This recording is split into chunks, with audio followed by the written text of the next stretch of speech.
Het belangrijkste nieuws van Curaçao in het Nederlands. Extra Journaal. Vers van de pers. Welkom bij Extra Journaal. Fijn dat u weer kijkt. We hebben het belangrijkste nieuws voor u op een rij gezet. En we beginnen met het bericht dat KAP start met een project voor de uitbreiding van de vertrekterminal. Dat is belangrijk nieuws omdat er heel veel gevlogen wordt op Curaçao. En het feit dat in de afgelopen periode er een recordbrekende groei in het passagiersaantallen kon worden gemeten, is het ook belangrijk dat de luchthaven zich verder uitbreidt. Dat wordt gedaan door Curaçao Airport Partners, dat is de exploitant van Curaçao International Airport, in samenwerking met Curaçao Airport Holding. Nou, voor de passagiers zal er in ieder geval voor de rest van het jaar duidelijk zijn dat er gewerkt wordt. Maar gedurende het jaar zullen er ook verbeteringen zichtbaar zijn, waaronder een uitbreiding van de vertrekterminal, extra barcode-lezers voor boardingpassen, bredere toegankelijke unit die beter geschikt is voor rolstoelgebruikers en infrastructurele voorbereidingen voor de toekomstige uitbreidingen van de e-gates door het ministerie van Justitie. Op die manier moet het luchthaven, dit is de eerste fase, beter uitgerust zijn voor de grote hoeveelheid passagiers die we elk jaar moeten verwerken.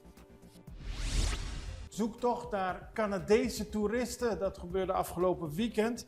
Het Maritiem Operationeel Centrum van de Kustwacht ontving zaterdag een oproep, omdat er een 70-jarige vrouwelijke toerist van Canadese afkomst niet was teruggekeerd nadat ze was gaan wandelen in Bandabao bij Cerro Biento. Haar echtgenoot, ook een Canadese toerist, heeft politie gebeld en er is uitgebreid naar de vrouw gezocht. Ze werd de volgende ochtend gevonden en met een helikopter van de kustwacht uit het gebied gehaald. En ze is naar het ziekenhuis gebracht om te kijken hoe de vrouw eraan toe was. Maar ze zag er verder allemaal goed uit. En dat is mooi nieuws. Van Heijdorren treedt af als voorzitter. Citré Sy van Heijdorren, de huidige minister van Onderwijs, Cultuur, Wetenschap en Sport, treedt af als voorzitter van de MFK. De grootste en enige regeringspartij van Curaçao. Hij doet dat tijdens deze week tijdens een vergadering. Morgen vindt die plaats om 19 mei. En hij treedt terug nadat hij 14 jaar in het bestuur heeft gezeten van de 16-jarig bestaan van de MFK. De laatste 2 perioden heeft hij vervuld als voorzitter. Dus hij was de laatste 7 jaar voorzitter van de MFK. En hij zegt het is nu tijd dat iemand anders dit verder gaat oppakken. Veel harde wind in de afgelopen periode, dat deelt de meteo en heeft het misschien zelf ook al gemerkt. De afgelopen weken zijn er heel veel gele code-waarschuwingen uitgegeven voor hoge golven aan de noordkust en de oostkust. Soms overal op Curaçao. Het gaat om behoorlijk sterke wind en dat heeft allemaal te maken met een verschil in luchtdruk tussen een hoge drukgebied boven de Atlantische Oceaan en een lage drukgebied boven het noordwestelijke deel van Colombia. Tijdens de ontwikkeling van El Niño, want zo heet dat, wordt het lage drukgebied boven Colombia beïnvloed. Dat leidt dus tot extra harde windstoten op Curaçao. Hou er rekening mee als u wil gaan varen of naar het strand wil gaan. Honden richten slachting aan. Dat staat vandaag in de Extra. Een veehouder aan de Camina Elegancia werd geconfronteerd met een hele trieste situatie. Hij kwam aan en trof al zijn schapen dood aan. Lijkt erop dat 2 agressieve zwerfhonden de omheining waar de schapen stonden zijn binnengedrongen en ze 1 voor 1 hebben gedood. Geen enkel dier bleef in leven. Treurige situatie als u de beelden ziet. Ja, erg vervelend. 2 auto's teruggevonden in Fuik, dat meldt ook de Extra vandaag. De politie moest naar Fuik, waarbij onbekenden een gestolen auto hadden achtergelaten en verstopt. Het gaat om een Kia, die hadden ze achtergelaten tussen de Sompinha-struiken. Een ander geval, ook in Fuik, ging over een gestript voertuig. Die vonden ze aan. Nee, dat was niet in Fuik, dat is in Cerro Fortunaweg.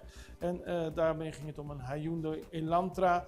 En die is gestolen, maar ze hebben heel veel spullen eraf weten te halen door te strippen. Dus niet allebei in Fuik, eentje in Fuik, andere bij Cerro Fortuna. Maar 2 gestolen auto's. Eentje is gewoon teruggevonden, de andere is gebruikt om heel veel onderdelen uit te halen. 4400 vrijwilligers bij Cura Doet. Weer een groot aantal mensen hebben afgelopen weekend de handen uit de mouwen gestoken. Het was de 13e editie van Cura Doet. dat door de jaren heen een positieve impact heeft gecreëerd in de gemeenschap door inzet, energie, liefde en kennis te delen.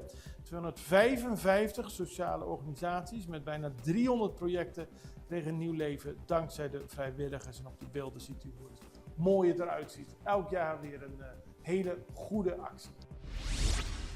Wij gaan even naar een break. We zijn zo bij u terug. Extra in Nederland. Van Amsterdam tot Arnhem, van Groningen tot Maastricht. Extra is erbij. Volg Extra Digitaal en blijf op de hoogte van de belangrijkste ontwikkelingen in Nederland. Extra Digitaal is te zien op verschillende platforms en kanalen zoals WhatsApp, YouTube, Facebook, Instagram en ook TikTok. Wilt u ons op de hoogte brengen van een evenement of iets doorgeven? Neem contact op via WhatsApp, e-mail, Facebook of bel gewoon 06 1364 2945. Volg of abonneer je op Extra Digitaal. Klik aan en volg ons.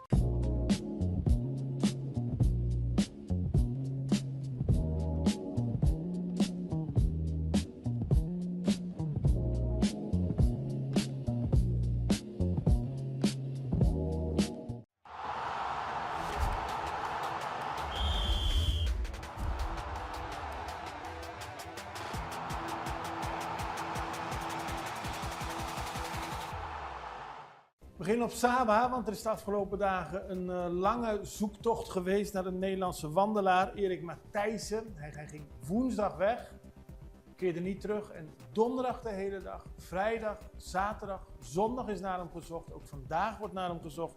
Ze kunnen hem niet vinden. En zaterdag heeft de gezaghebber van Saba gezegd dat er ook niet meer vanuit wordt gegaan dat de man nog in leven is. En dat ze dus speurhonden hebben ingezet om het lichaam van de man te vinden. Het is een hele treurige zaak. Daarvoor zijn speciale leden van het team van de Urban Search and Rescue Team gekomen. Verschillende hulpverleners en 9 honden zoeken naar de man. Een 50er, die is een ervaren wandelaar. Hij vertrok naar het eiland om te werken aan de bouw van een nieuwe communicatietoren. En woensdag voor het laatst gezien. Gedurende de zoektocht is ook aan de bewoners van Saba gevraagd om te kijken of hij op camerabeelden, particuliere camerabeelden te zien was, maar er wordt nog steeds gezocht. Dan gaan we nog even naar de persconferentie van minister-president Rob Jetten. Was weliswaar vorige week, maar er was nog één onderdeel wat niet veel aandacht heeft gekregen. Maar er lijkt een oplossing te komen op het gebied van de Centrale Bank van Curaçao en Sint Maarten. Ik stelde daar een vraag over aan Jetten en die gaf antwoord en later ook minister-president Pisas. Kijk even naar het fragment, want begin volgende maand gaan Curaçao en Sint Maarten om tafel zitten om de problemen rond benoemingen van onder meer commissarissen bij de Centrale Bank een keer goed op te lossen. Minister-president Jetten, heeft u ook tijdens uw bezoek aan Curaçao en Sint Maarten gesproken over de situatie binnen de Centrale Bank? Ik vraag dat ook omdat staatssecretaris Van den Burg niet zo lang geleden, op dezelfde plek waar u nu staat, zei van ja, ik heb van de eilanden gehoord dat ze het gaan oplossen, maar tot nu toe lijkt het niet opgelost. Is het voor u een onderwerp geweest? Wat heeft u erover besproken? Zowel op Sint Maarten op dag 1 van mijn reis als vandaag hier op de laatste dag hebben we over de Centrale Bank gesproken. Dat gaat natuurlijk vooral Curaçao en Sint Maarten aan. Volgende maand is er 1 en 2 juni. 1 en 2 juni is er een bijeenkomst van de twee landen. En ik heb goede hoop in dat er dan ook gewoon een knoop wordt doorgehakt. Omdat dat volgens mij ook in het belang van Sint Maarten is. Dus de regeringen van Curaçao en Sint Maarten die gaan samenkomen? Ja, 1 en 2 juni, dan komt de minister van Financiën en de minister-president van Sint Maarten naar Curaçao.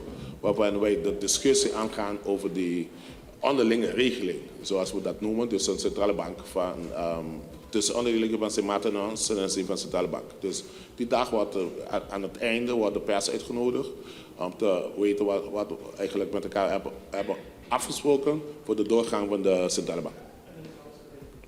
Ja, je weet, ik regel alles, dus het komt wel goed uit. We hebben nog niet met elkaar afgesproken, maar ik denk dat het toch wel goed uitkomt. En dan gaan we naar een activiteit van afgelopen weekend, Ocean Man. Ja, voor de mensen die echt goed kunnen zwemmen. Veel jongeren ook, maar ook mensen van in de 20, 30, 40 en zelfs hoger. Die hebben meegedaan aan dit unieke sportevenement. Wordt wereldwijd gehouden. Deze week al onder meer ook in Italië en in Taiwan. In Zuid-Amerika wordt het veel gehouden. En dit weekend was het dus op Curaçao bij Caracas Bay. Op zaterdag werd er gezwommen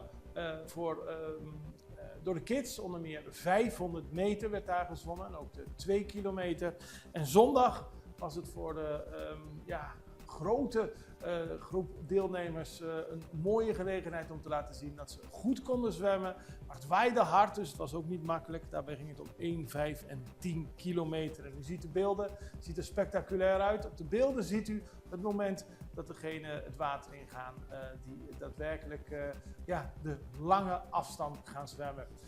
Dit zijn de mensen van de 5 kilometer en ook van de 1 kilometer. Nou, iedereen heeft het overleefd. Het is een mooi toernooi geweest en het is ook goed voor de zwemsport op het eiland.